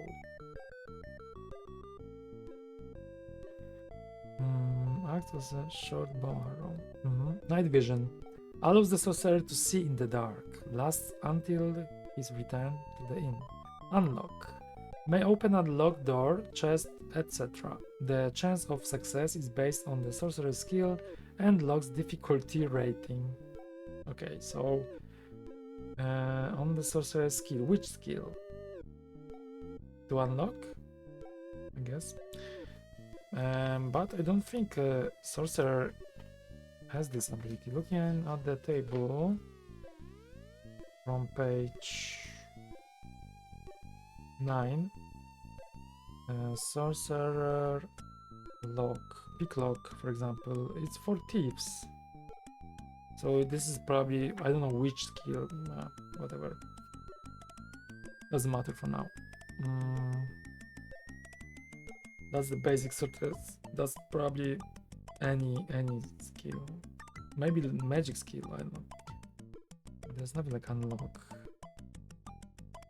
Look at the sorcerer, for example. Swimming. Sorcerers. No, sorry, this is not this. Read ancient, evaluate magic, cast spell, power.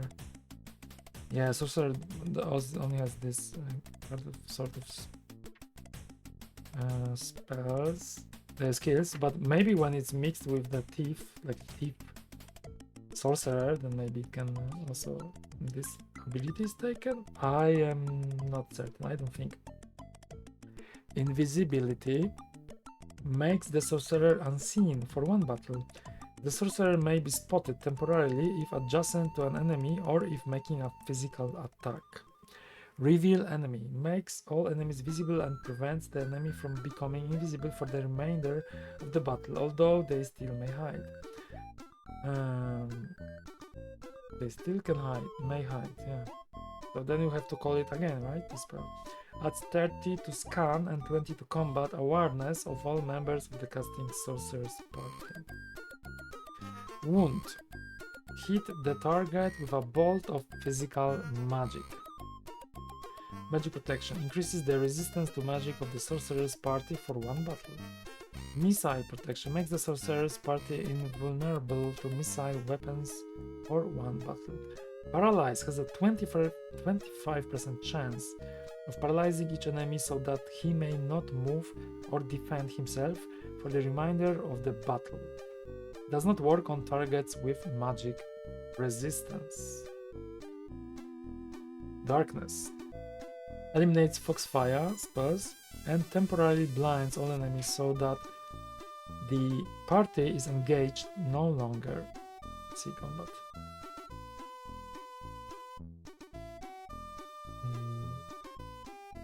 Poison slowly kills the target, cannot be dispelled.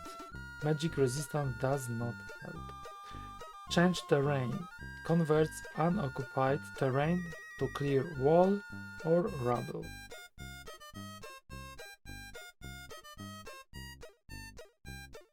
Interesting. Shatter destroys items in the target's hands. Some magic items are not harmed. I hope this is a spell that no enemy can cast on my party. That would be really scary one. Lightning bolt hits the target with a powerful magic attack. Life blast reduces the life of the target. Dispel magic eliminates all enemy combat spells. Nice. Armor increase the armor and the resistance to magic of the sorcerer's party for one battle. Life steal reduces the target's life and the sorcerer's wounds. Mass invisibility turns the sorcerer's party invisible. Okay, the whole party. This is mass spell, not called. Fireball fills an area around the target square with magical flames that do magical damage to the sorcerer's enemies only. Yeah. This is Fireball. This is classic.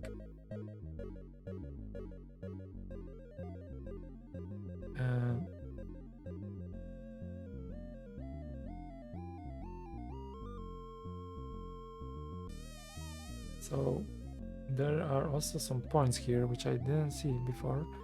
Okay, this is the kind of footnote. So 1 means may be used in combat only. Okay, that makes sense.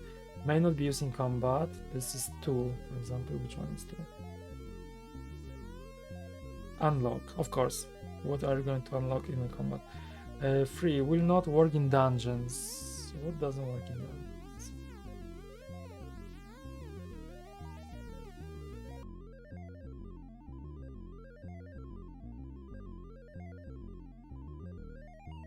Change terrain.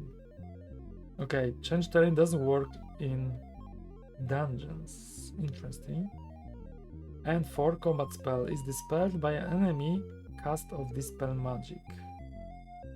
So there are few combat spells. Is dispelled by an enemy cast of dispel magic.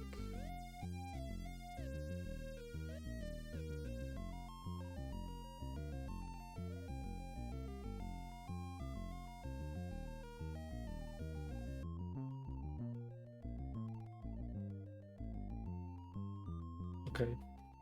I don't understand this, to be honest, in English. Is dispelled by an enemy cast of dispel magic. Yeah, I don't know. Probably I need to have a fresh brain to understand. But that's fine. Let's continue. So then we are in the middle of this great manual. It's a nice reading, but a long one. And in this page 13 contains the spells listed in the table. Power, cost, difficulty. Okay, so you have the difficulty here, and there are a lot of them. May be used in combat only. Okay, this is already repeating the same footnote. Okay, the outside world, chapter number 6. The Wizard's Crown party of adventurers. After you exit the inn, the strategic map out of the outside world appears.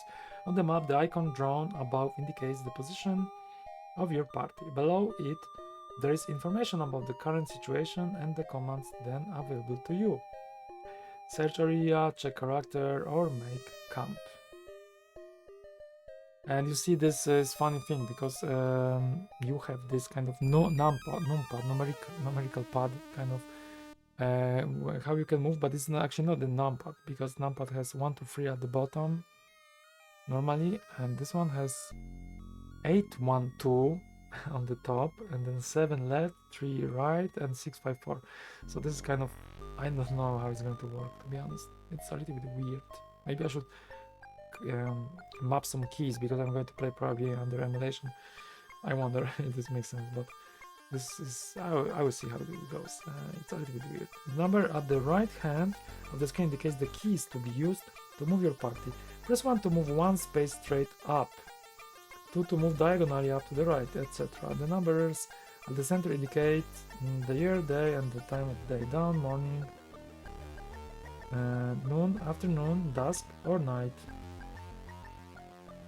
You may choose to do any of the following: search area, check character, make camp, pray for healing, heal a character, check a character, view the item and poison, show party health, move money around, tell minstrel of your deeds, exit camp.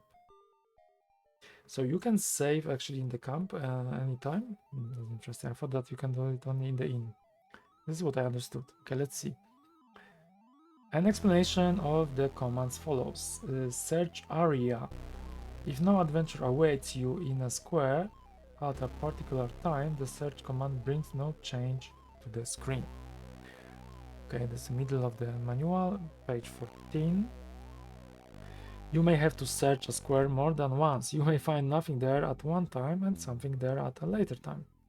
Continue to move your party until you find things or are given the opportunity to enter buildings. Remember that at any time, monsters may appear and you may become engaged in combat. Check a character. The information displayed as you check a character from this menu is very similar to that seen when you check a character at the inn. Note that there are some differences on your screen. Make camp. You make camp primarily to perform various post-combat activities indicated by these commands. So they are the list of the commands. Pray for healing, see karma and prayers. Heal a character, performs first aid on members of your party.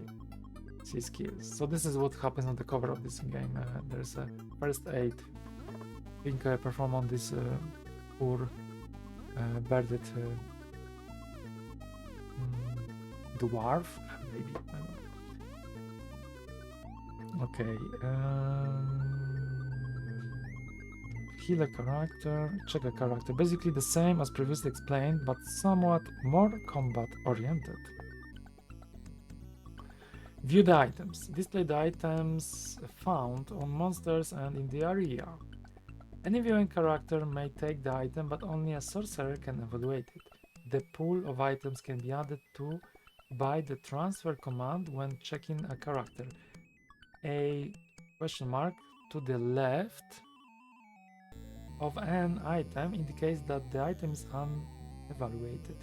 A asterisk to the right of an item means that the item is either valuable or magical. So this is exactly the same in Shard of Spring and in Demon's Winter. I like this. Unpoison a character. Attempt to unpoison, see skill abilities. Show party health. Tell whether characters are alive or dead and injured, poisoned or bleeding. At the right of the screen, the numbers represent the normal and serious levels, N or S. Okay, I understand now. Move money around. You may choose to distribute money among all of the characters or give it all to one person. Tell Minster of your deeds.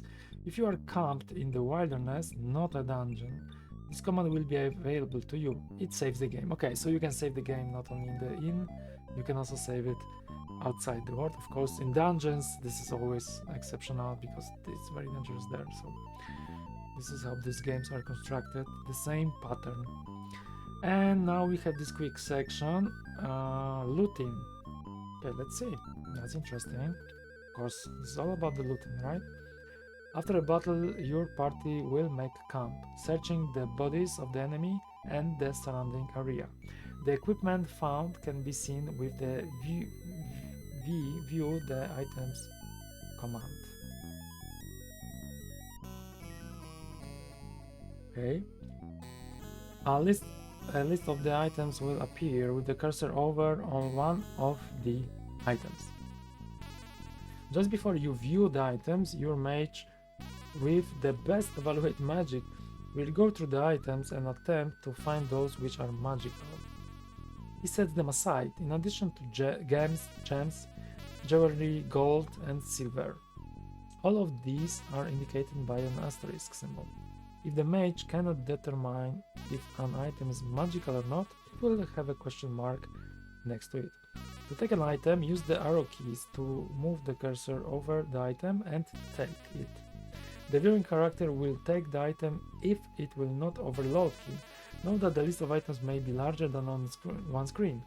To see all the items, move the cursor to the bottom of the screen. As it approaches the bottom, the list will scroll. To see the beginning of the list again, move the cursor toward the top of the screen. You may gain money by taking the looted items to the marketplace and selling them. The prices you get will be determined by the known value of the item and the skill of the best haggler in your party. Chapter number 7, Dungeons. And that's a question, should I continue or should I finish? It's almost 2 hours. Maybe I can go through the dungeons and then for the next episode I will just focus. I'm almost done actually with this instructions, but I think it's a little bit too much for one day. So I guess maybe even I can finish right now. Yeah, I will have a little bit more content for the next one because there are a few more things. So dungeons, as you see on the screen. Then there's combat, and actually that's kind of all, right? But even for combat, there's this list is there's a lot of things which I think, yeah, that's just too much for today. There's appendix, but before that there's also this designer's note. This is probably the most important part of this manual. And even the designer's note contains so many pages. And then there's appendix, which is of course having all the details. But look at this, it's just many things. Many things. Okay, so there's this table at the end. So many things I read today, almost everything about the characters, abilities, let's say. So outside world, that was the first thing. Now dungeons, that will be for the next episode, as I said, and all the other things. So still a lot of stuff to consume. So yeah, I think it's kind of might be a boring episode. The next one is not going to be better, I guess, but at the same time I put some comments here and there. Also, I put some notes just about the game I'm working on, non-level, Commodore 64 for PCs. Because these games, they are really inspiring me also to experience something and then see how I also would see something in my game, not only mechanics but also how the several experiences are working in the, let's say, real life. So this is always a very exciting journey. And Wizard's Crown, that's the game which I'm going to play on the emulator. So yeah, I can run the script which I wrote recently that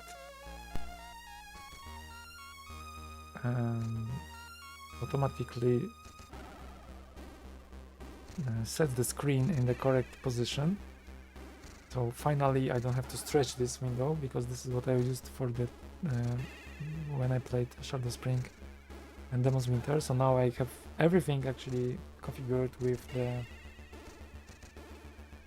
how it's called? I forgot. I think I have it somewhere here. Yeah, that's the script. Hotkeys. How is it called? I forgot. AutoHotKey. Yes, AutoHotKey.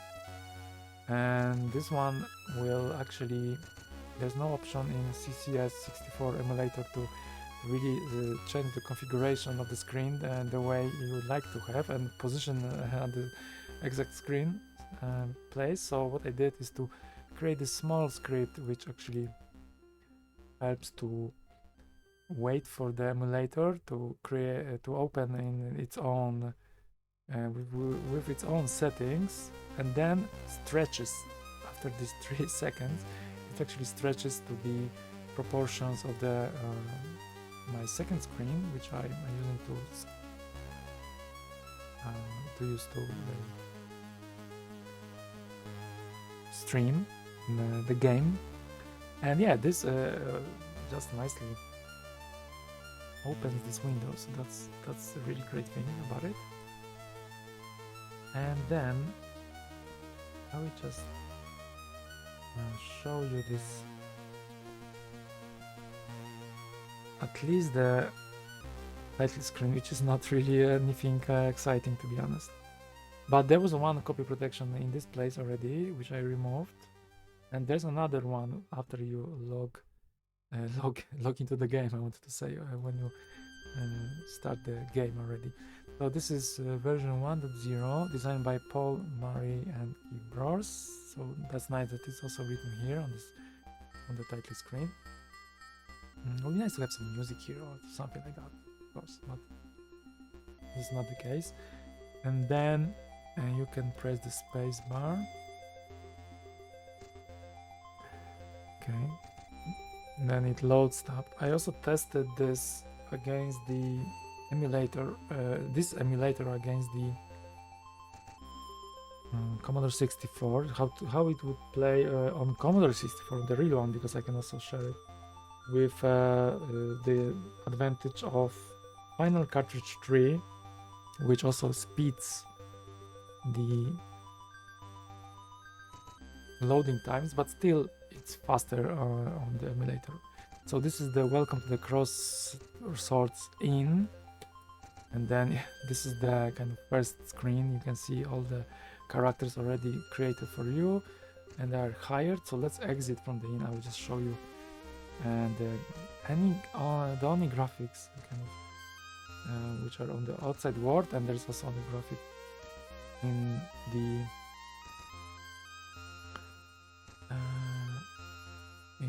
the combat, and I haven't seen any dungeons yet, so I don't know if there's a different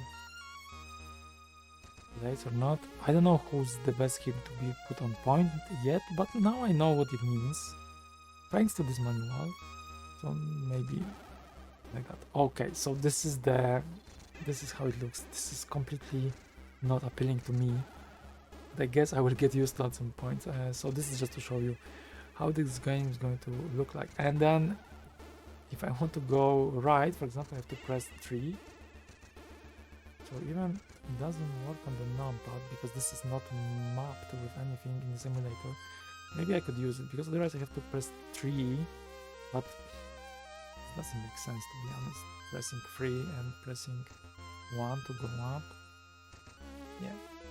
Anyways, I believe that this game has more to offer than how it looks, to be honest.